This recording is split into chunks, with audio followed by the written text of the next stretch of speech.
Hey guys, so I wanted to redo my depression video for the discussion.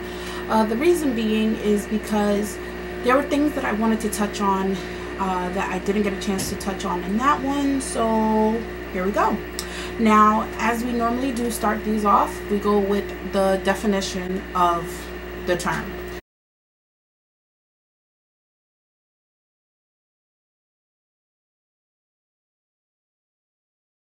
Depression. Depression may be described as feeling sad, blue, unhappy, miserable, or down in the dumps. Most of us feel this way at one time or another, just for short periods. Now, there has been I wouldn't like to say a staggering amount of suicide up or anything else like that. When I look at the statistics lately, I've seen that there has been a fluctuating rise since internet has been a thing, and recently we did lose a couple of people within different communities due to depression, to suicide. Now, depression is very much so real. A lot of people like to think that, oh, you know, like a person will get over it, and then when the person kills themselves, they can't get over it. So it's like you can't tell somebody that something that's bothering them because of the fact that you don't understand it. Instead of you telling the person, you know, get over it, you're going to be perfectly fine, or anything else along those lines, instead of breaking down how they feel, try more so doing research on it, or finding out ways that you can help this person, or use the suicide hotline, which I'm gonna leave down below their links and information, because the thing is that depression is not a one-size-fits-all kind of illness. It ranges. It has different faces, different genders, different races, different everything. There is no one size fits all. Now, there's this thing called the hippocampus that's inside your brain, right? Now, a person who is severely depressed, theirs is actually shrinking. So that particular part of the brain is shrinking, and there's a chemical imbalance which is causing these people to feel so crippled, or causing them to feel as though that there is nothing worth living for, even when they have a whole lot to live for. Now, for me, dealing with depression, it ranges. For me, I have a friend, she has seasonal depression. I myself, I had went through a bout of depression for like years. When I say years, I mean I had suicidal thoughts. I didn't want to live. I was writing it, you know, like I'd write it in a journal, or I'd write it in a diary, and I still have those journals and I still have those diaries, because those things that I wanted to kill myself about when I was like 14, 13, I don't want to do now, if that makes any sense. And depression is so crippling to the point where even if you know that, you know, you have people, you feel as though that you don't have people. And that's an issue. That's a very big problem, because there is way more to depression than just get over it. Within the minority communities, we're more so the types to sweep mental illness under the rug, but you can't anymore. It's not something that we can hide anymore as a community. And, you know, we like to sit there and say, oh, you know, that's white people stuff, and that's not accurate. Depression is something that every race, gender, sexual orientation, everything, that's what everybody is dealing with. So it's not that it's something that you can sit there and say, oh, just pray about it. Yeah, only prayer is not going to help, honestly speaking. Like, prayer works wonders. It helps you lift your spirits. It helps you with everything else. But like with everything else, and if you read the Bible, it tells you you have to work also. So just because you're praying about something, it doesn't mean that you can't seek out assistance.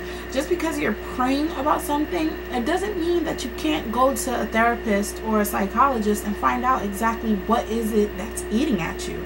Especially if you have children. depression is not something that you can just self-medicate all the time, or you can rely on or understand by yourself. There's some people who are depressed and don't even realize that they're depressed, and it's crazy.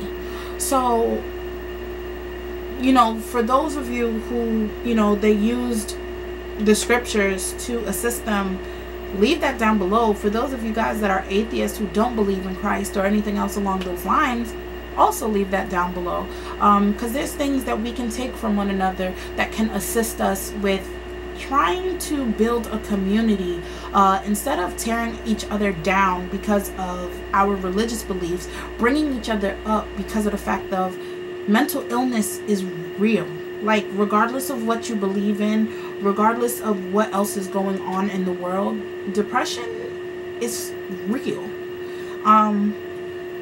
Now, there's certain things with being depressed, and I'm going to list the symptoms all around my face, so that way, if you find somebody else that has similar traits, qualities, or things of those natures that you guys feel as though this person is not, you know, understanding how their depression is making you feel, because depression is an uncomfortable topic.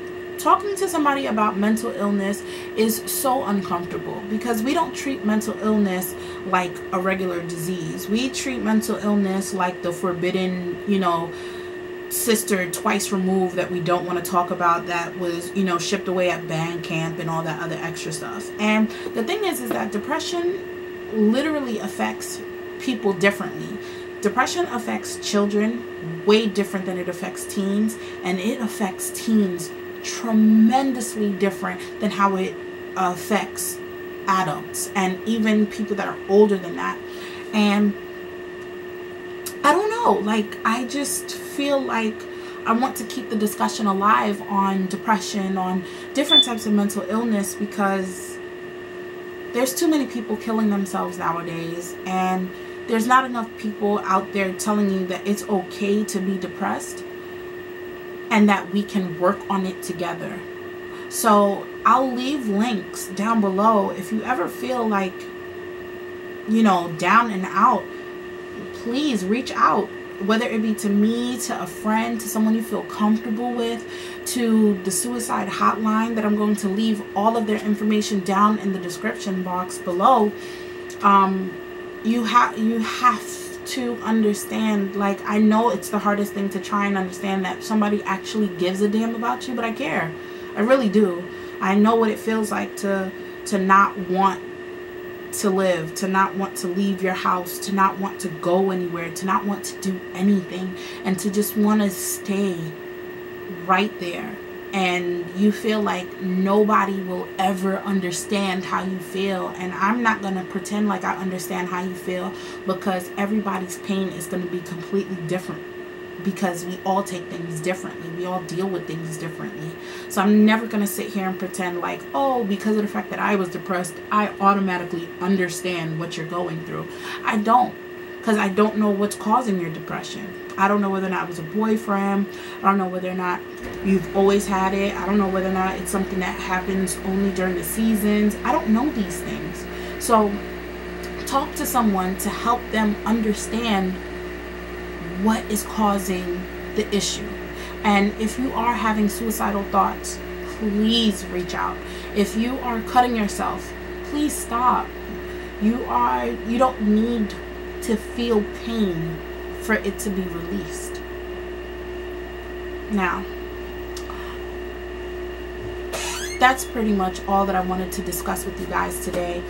If you guys have any other topics that you want to discuss, then leave it down below in the comment section down below. All right, bye guys.